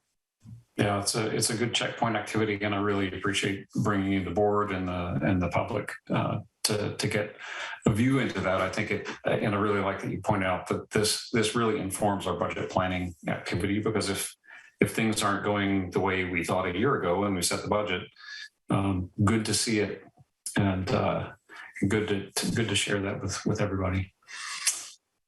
All right, no questions. Okay, well, thank you, Peter. Let's move on to reports. Sewer Authority MedCoSub. Catherine, do you have anything for us? Yes, I do. Mostly it is what I mentioned earlier. At the last meeting, we had the discussion of the pipeline repair, which is underway, and then of doing a RFP for the entire pipeline. One of the things that I was particularly upset with was that Half Moon Bay voted yes on both of them. That was nice. But with a what I'm looking for the word right now, they are doing it under protest. I thought we were all done with that kind of thing, but as you heard in my previous comments, they're still up to their self-indulgent, selfish ways, and I find this so hard to believe after all these years. Oh well. The other was that they were asking for changes to the way that Half Moon Bay was asking for changes to the way that bids are reviewed. And they particularly asked that one unnamed company who had worked for SAM a great deal in the past not be sent a notice of the RFP. As chair, I was quite firm that we were going to stick to our usual patterns and practices. We weren't going to make any kind of discrimination against any company, because Half Moon Bay had some kind of unfounded gripe about something. What they said was this company had given a bad report on the condition of the SAM pipeline in Montara that broke. And in fact, Keishan stepped forward immediately and said that was not the case. But for some reason, Half Moon Bay is sticking to this. One of my concerns is that Half Moon Bay is working very hard on protecting San Francisco PUC from any kind of liability for the flood that hit SAM. And they're claiming that that big flood was because of brush that had clogged up the creek. But if one, Clemens and I have been discussing this, and if one reads the stream gauge reports and also the flow reports for the Stone Pine Dam, you get an entirely different understanding and picture of what happened. And so I am concerned for several reasons. One is Half Moon Bay is trying to leave SAM open for discrimination lawsuits, that they are trying to change our patterns and practices for dealing with RFPs and looking at these kinds of responses. And again, it's we can't do that. I believe I was sad to see that Jeremy didn't jump in right away and say, no, you have to stick to certain patterns and practices, and you have to do all of this by the legal format. And the other is, my concern is about the FEMA funding for doing these repairs. It's been my understanding that the three engineers all agree that the what is it, the hammer shock, the shock hammer, on the pipes is what caused that pipe failure. And that came from having to stop down all the flows in Montara and that could be stopped down in Grenada.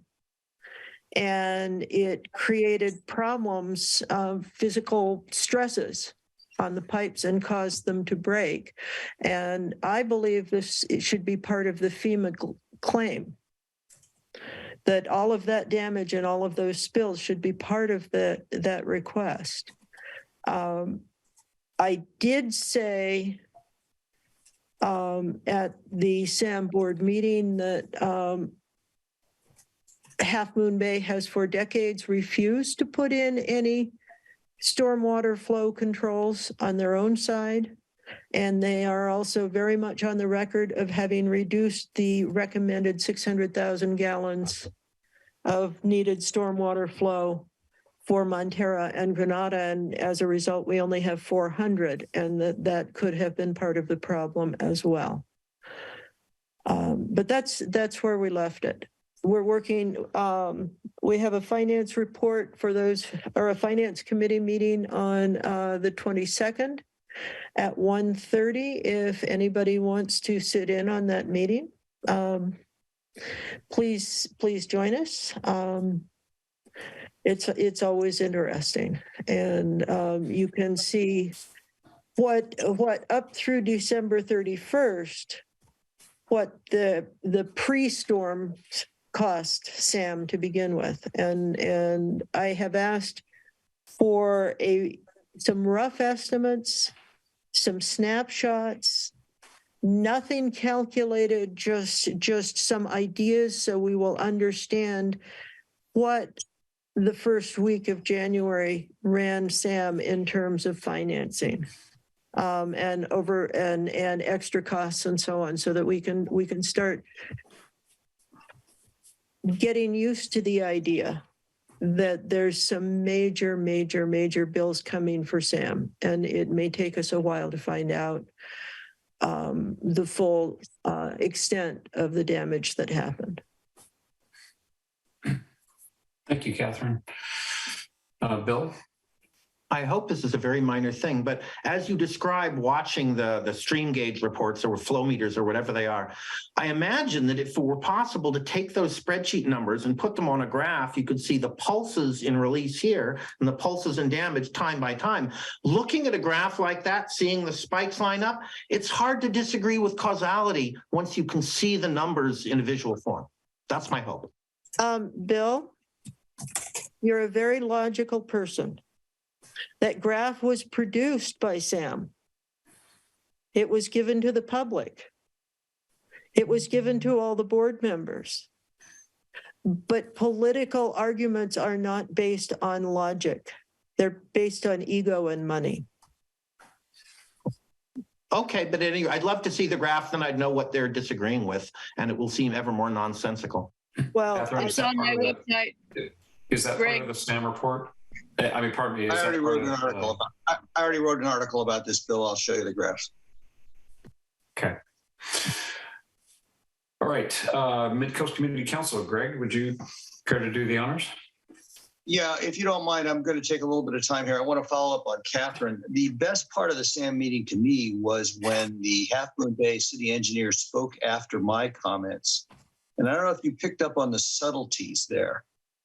And we are all subject to cognitive biases, of course. But what I heard was him say, well, maybe that report that Half Moon Bay said they'd run where they couldn't be responsible for more than 7 million gallons a day, that report I've been trying to get for a year out of them, that might have been a little premature. That analysis might not have been complete. And we might have some I&I problems we need to look at.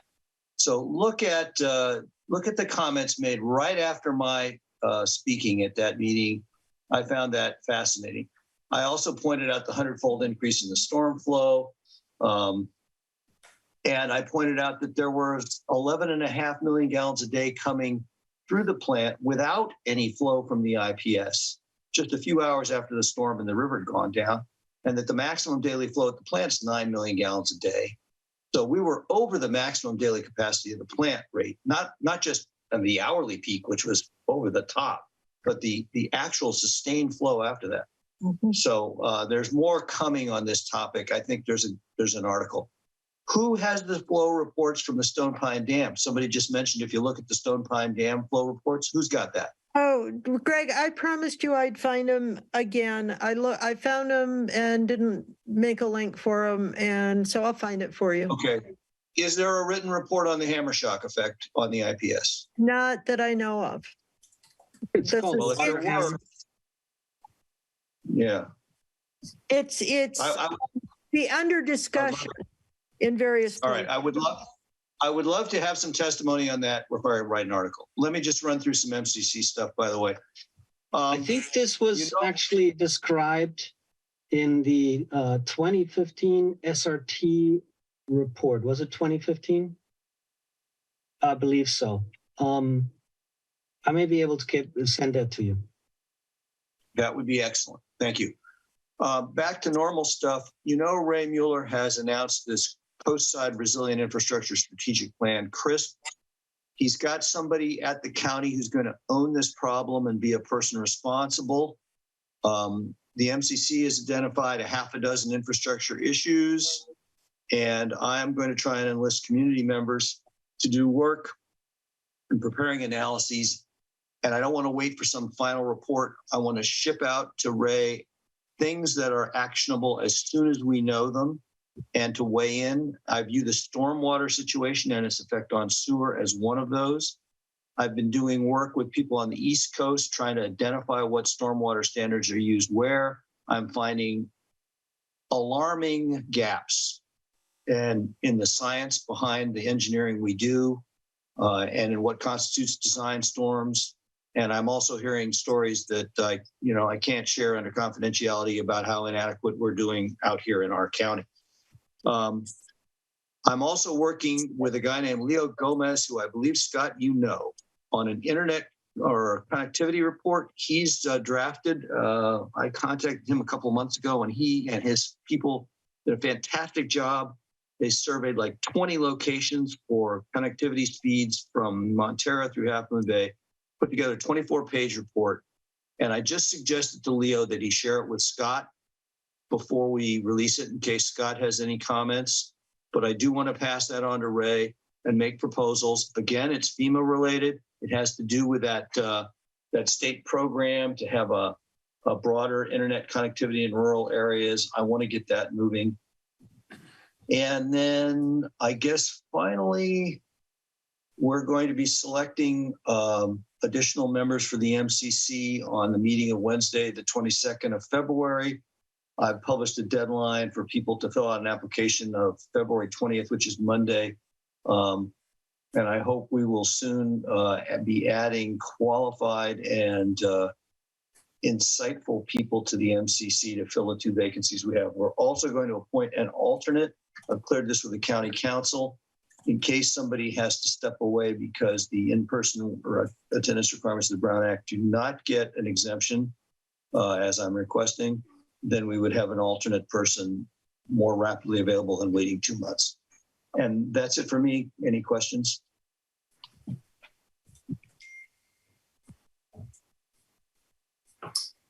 Okay, thank you, Greg. Let's see, do we have anything on CSDA or LAFCO? Don't think so. Okay, attorney's report?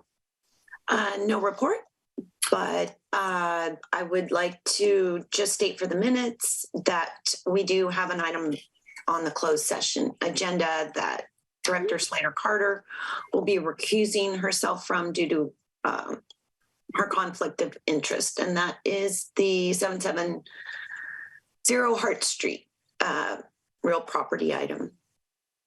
Thank you. Okay, thanks. I just feel the need to point out that having a conflict of interest is perfectly fine as long as we recognize it and do the appropriate thing. So if you don't know, it might sound like a bad thing. It's not a bad thing. All right, any director's reports? General manager's report. No reporting. Okay. We are going to take a break here. We're going to take a brief recess. When we come back, we will be in closed session. So I'm going to thank the public for joining, but let me tell you what we're going to be talking about in closed session. Got a few items. We've got the existing litigation with the city of Half Moon Bay suing other agencies on the coast side, including ours truly. 2 potential cases of anticipated initiation of litigation, conference with real property negotiators on 2 different properties, and public employee performance evaluation and conference with labor negotiators with respect to the general manager. Very similar to what we've been having in prior meetings. I'd like to thank everyone for joining. Thank you all for the participation. This is always lively and interesting, and we really appreciate the viewpoints, the questions, the concerns, the complaints, the all manner of participation. So thank you for being here, and let's take a recess. Let's come back at 9:42. Thank you. Okay. Thank you, everybody, for coming. Take care.